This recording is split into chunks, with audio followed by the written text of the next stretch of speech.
কি হয়েছে তার মানে ওসি স্যারে বলে ইয়াতে তার মানে ড্রাগস বিক্রি করা লড়া এটাক ধরিছে এনে সিভিল ড্রেসত আহিছিল তার মানে আসলে এই সিভিল ড্রেসত রেগুলার আপনার ৰাতিপুৱা 8টাৰ পৰা ইফালে 10টাত লৈ আৰু ভাটিবেলা 3টাৰ পৰা 8টা লৈ এই যেনেকুৱা গেলামালৰ দোকান বিলাকত যেনেকুৱা বিড়ি সিগাৰেট বিক্ৰি হয় তেনেকে বিক্ৰি কৰে আমাৰ এই তিনালি আৰু এইখিনি জায়গা তাৰ মানে মই এইটো প্ৰশাসনক কব খুজিছো আৰু বিশেষকৈ ৰাইজক শুনাব খুজিছো এইটো কি বিড়ি সিগাৰেট বিক্ৰি কৰা সিস্টেম কৰি দিছে নেকি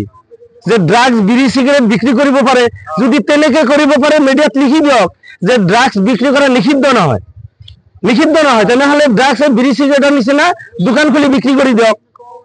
হ্যাঁ মানুহ এজন যদি এটা আহে আপোনাৰ কিবা লাগিব নেকি এনেকে সুধে এইখিনি জায়গা ইমান জঘন্য হৈছে যেটো আমি ভাষাত কব নোৱাৰো ৰেগুলাৰ মোটামুটি 10টাৰ পৰা 15টা পিলপিলি লৈ 3-4 জন আহিব আহি পেলাই তিনালিটোত ৰখিবলৈ একজন আহিব ইয়াৰ পৰা দাউৰি যাব যাই পেলাই কিবা লাগিব লগে লগে পেকেটৰ পৰা বস্তুবিলাক ওলাই দিও আমি চাই থাকো কৰিম কি ইয়াতে যদি আমি কিবা কবলৈ যাও নহয় কিছুমান মানুহ ব্যাকগ্ৰাউণ্ডত এনেকুৱাকে কয় বিজনেস কৰি আছে কি অসুবিধা এইটো বলে বিজনেস কৰি আছে এতিয়া আমি বিচাৰো প্ৰশাসনে এইখিনি জায়গাত ৰেগুলাৰ ৰাতিপুৱা 8টাৰ পৰা 11টাত লৈকে এটা ডিউটি কৰক আৰু ভাটিবেলা 3টাৰ পৰা 7টাত লৈকে ডিউটি কৰক ডিউটি মানে পুলিশ যদি এটাকে তাক দিয়ে এইটো সাইডত আমাৰ এই শান্তি বজাৰ এৰিয়াখন ভাল হ'ব আৰু যদি এতে যদি পুলিশ এনেকে নাহে আজি আহিছে পুলিশক তো ধন্যবাদ মোর ফালৰ পৰা ৰাইজৰ ফালৰ পৰা পুলিশক অনেক ধন্যবাদ দিছো আমি কিন্তু আজি লৈ যাব তেখেতে জামিনত ওলাই আহিব এইখিনি শেষ নহয়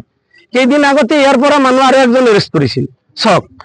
এৰেষ্ট কৰিছিল কেইদিনমান জেল খাটি না কিবা কিবি কৰি আহিল আহি এতিয়া ডাবল বিজনেস কৰা আৰম্ভ কৰিছে কিয় এইটো পুৰা প্ৰশাসনে খবৰ নলয়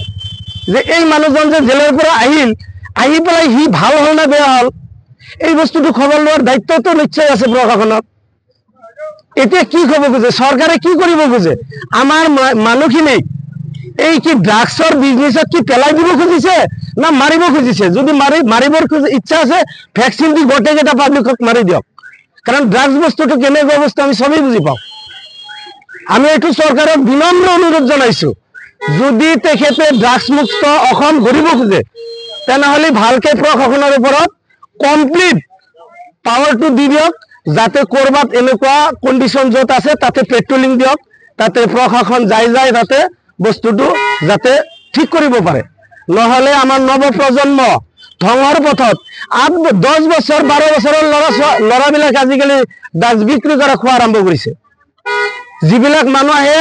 10 বছৰ 12 বছৰ 15 বছৰৰ লৰা আজি যদি 10-12 বছৰ 15 বছৰৰ লৰাই যদি ড্ৰাগস খোৱা আৰম্ভ কৰে এইবিলাকৰ ভৱিষ্যত কি আৰু সেইজন লৰাই যদি এই ড্ৰাগসৰ আসক্ত নহলে হয় কিজানি এটা ইঞ্জিনিয়াৰ হল হয় এটা বৈজ্ঞানিক হলে হয় এটা ডক্টৰ হলে হয় না নহয় আজি সেই মানুহবিলাক ড্ৰাগস আসক্ত হৈ আছে এইবিলাক মই প্ৰশাসনক বিনম্ৰ অনুৰোধ জনাইছো অতি সোনকালে এই বস্তুটো ঠিক কৰক আমি যদি পাব্লিকে যদি তেখেতক কবলৈ যাও এটো আমি অকলে কৈ পেলাই বাকি মানুহবিলাক ওচৰত নাহিব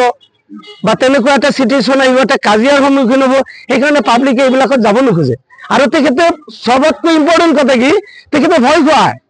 কেনেকে ভয় খুৱায় ফসাই দিম তেওঁ বেছি মাতি আছে মানে তেখেতক ফসাই দিম এই ফসোৱা সিস্টেমটো কি এইটো সিস্টেম কৈ পাব্লিকক ভয় খুৱাই আছে তো মই অসম চৰকাৰক অনুৰোধ জনাইছো ওপৰ মহলৰ পৰা আৰম্ভ কৰি প্ৰশাসনক কঠোৰভাৱে দমন কৰাৰ নিৰ্দেশ দিয়ক এইটোৱে মই প্ৰশাসনৰ ওপৰত মোৰ অনুৰোধ